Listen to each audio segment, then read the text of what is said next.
दोस्तों, मुंबई और कराची दोनों ही भारत और पाकिस्तान की इकोनॉमिक कैपिटल्स कहलाती हैं। हाँ, अपने देश की जीडीपी का एक बड़ा हिस्सा है। दोनों ही शहर समुद्र के किनारे हैं, जिस वजह से समुद्री व्यापार में भी दोनों के बीच एक अच्छा कंपटीशन चलता रहता है।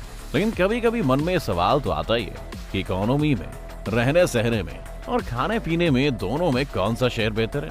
तो अगर आपको कभी ये सवाल परेशान कर रहा है तो बने रहिए वीडियो के अंत तक, क्योंकि आज हम इसी का विश्लेषण करने वाले हैं। वीडियो शुरू होने से पहले चैनल को सब्सक्राइब करना और बेल आइकन दबाना मत भूलिएगा।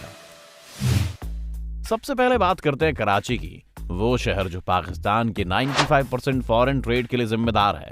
कराची में कई इंडस्ट्रीज हैं, जिस वजह से कराची की पॉपुलेशन 1.64 करोड़ है, जिसमें से 20 लाख बंगाली, 1 लाख अफगानी और 4 लाख रोहिंग्या रहते हैं। और कराची की पॉपुलेशन में हर साल 2.27% की ग्रोथ देखने को मिलती है। कराची के पास मुस्लिम वर्ल्ड का सबसे बड़ा शहर होने का खिताब भी है। कराची को 1729 में कुछ बलोच ट्राइब्स ने बसाया था और इसे उन्होंने कालोची कहा, पर वक्त गुजरते गुजरते यहाँ का नाम बदलकर कराची हो गया। वही मुंबई भारत की जान है, न सिर्फ अपनी बड़ी बड़ी इंडस्ट्रीज और मोटे व्यापार के कारण, लेकिन इसलिए भी क्योंकि इसी शहर में पूरा बॉलीवुड बसता है। मुंबई में इस वक्त 2 करोड़ से भी ज्यादा लोग रहते हैं, जिनमें लगभग सभी धर्मों के लोग शामिल हैं। फिर वो 65.99% हिंदू हो या 20.65% मुस्लिम्स। मुंबई में बुद्धिस्ट और जैन पॉपुलेशन काफी है और इसके अलावा वहाँ 3.37% क्रिश्चियंस भी बसते हैं। मुंबई पहले आइल ऑफ बॉम्बे, कोलाबा, माहिम, पारेल और वर्ली समेत 7 अलग अलग आइलैंड्स में बटा हुआ था, जिसमें हजारों सालों से कोली और आगरी समाज के लोग रहते थे।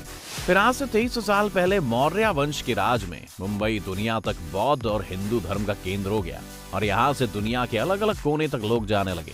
17वीं शताब्दी में पुर्तगालियों से लड़कर अंग्रेजों ने यहाँ कब्जा कर लिया और ब्रिटिश राज के अधीन आ गए। 1900 से बॉम्बे नाम मिला और 1995 के बाद इस शहर का नाम मुंबई है।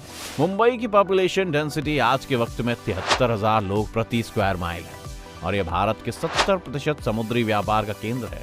मुंबई इस वक्त भारत का 33% इनकम टैक्स कलेक्ट करता है और विदेशों से यहाँ कई तरह के सामान आने के कारण यहीं से देश की 60% कस्टम ड्यूटी और 20% सेंट्रल एक्साइज टैक्स वसूला जाता है।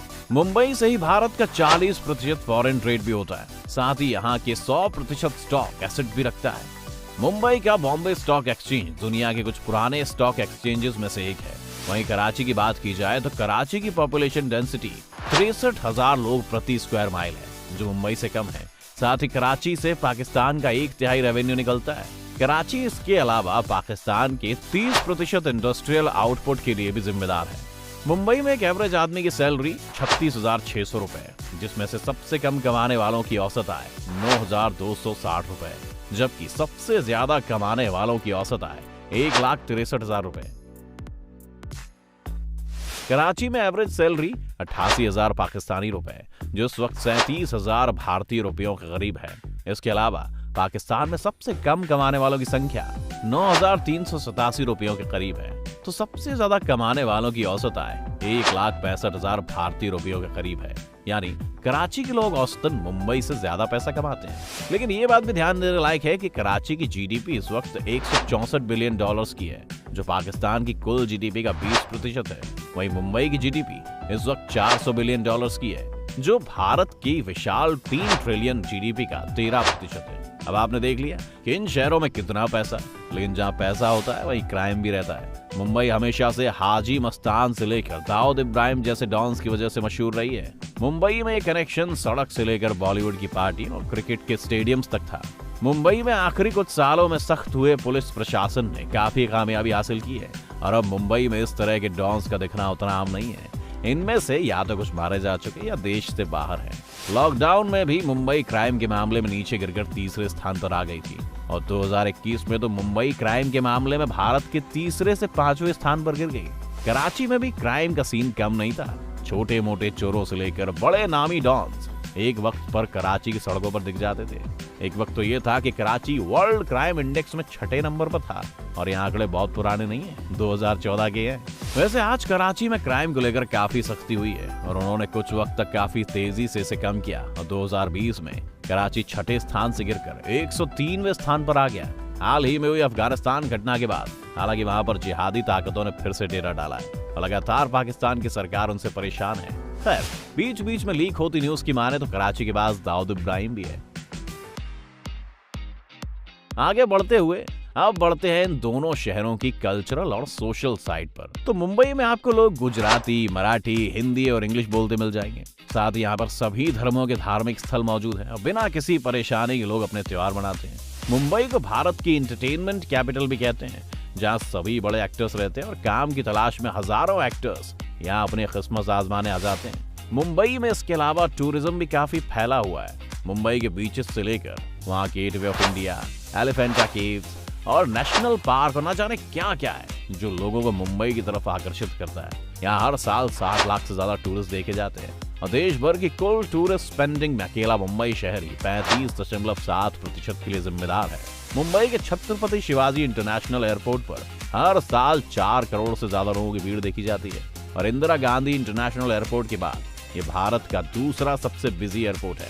कराची में आपको लोग उर्दू और इंग्लिश बोलते ज्यादा मिलेंगे और मक्का और मदीना के बाद तीसरा सबसे बड़ा मस्जिद कराची शहर में ही है।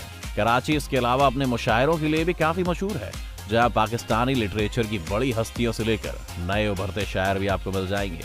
कराची का जिन्ना इंटरनेशनल एयरपोर्ट हर साल 6 लाख लोगों की भीड़ देखता है और वैसे तो कराची ज्यादातर अपने बिजनेस के लिए जाना जाता है, लेकिन वहाँ पर क्लिफ्टन बीच, फ्रेंच बीच और लकी वन मॉल जैसी चीजें भी हैं। आपको बता दें कि लकी वन मॉल पूरे साउथ एशिया का सबसे बड़ा मॉल है। इसके अलावा वहां पर अंग्रेजों के दौर से चली आ रही मशहूर एम्ब्रेस मार्केट भी है, जिसे देखने लोग आते रहते हैं। कराची के बारे में जो एक और बात बहुत मशहूर है वो है यहाँ का खाना। कराची में आपकी बिरयानी और पाया से लेकर उत्तर प्रदेशी, बंगाली और बिहारी थाली तक मिल जाएगी, लेकिन खाने के मामले में मुंबई भी कम नहीं है। जहाँ मुंबई में आपको नॉर्थ से साउथ इंडियन हर तरह का कुजीन मिल जाएगा, वहीं मुंबई का पाव वहाँ की खासियत है। वहाँ का वड़ा पाव, मिसल पाव या और बहुत तरह के पाव। साथ ही मुंबई के पास लोकल ट्रेन और मेट्रो की सुविधा भी है, जो अभी कराची में नहीं है। साथ ही कराची का मौसम भी काफी गर्म रहता है, जहाँ मई के वक्त गर्मी 40 डिग्री सेल्सियस तक भी पहुँच जाती है। वहीं मुंबई की बात अगर की जाए तो मुंबई के इतिहास में सबसे गर्म दिन वहाँ तापमान 36 डिग्री तक पहुँचा था और ज्यादातर वहाँ पर गर्मी नहीं रहती। तो ये थी दोनों शहरों के बारे में कुछ दिलचस्प बातें। उम्मीद है आपको ये वीडियो देखकर मजा आया होगा। हमें कमेंट्स में जरूर बताएं और आपको जिंदगी भर किसी शहर में रहने का मौका मिले तो आप कहाँ रहना पसंद करेंगे। वीडियो पसंद आई हो तो वीडियो को लाइक और चैनल को सब्सक्राइब करना ना भूलें।